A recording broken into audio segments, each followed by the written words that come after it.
நீங்க உங்களை பத்தி வச்சிருக்கிற அந்த பாவத்தை உங்களால மாத்த முடியும் அப்படிங்கறதான் நல்ல செய்தி. ஆனா உங்க எதிர்காலத்தை கற்பனை பண்ணி, எதிர்காலத்துல நீங்க இப்படி இருப்பீங்க, இப்படி இருப்பீங்க, இப்படி இருப்பீங்க, இப்படி மாறிடுவீங்க அப்படின்னு கற்பனை பண்ணி உங்களால உங்க பாவத்தை மாத்த முடியாது. நல்லா புரிஞ்சுக்குங்க.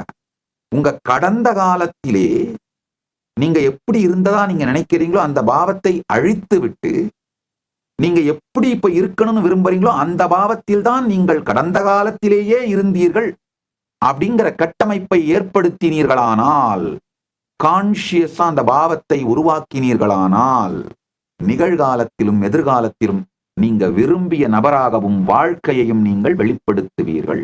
இந்த சத்தியத்தை நான் வாழ்வதனால, அனுபூதியா வாழறதுனால எனக்கு தெளிவா தெரியுதுங்க.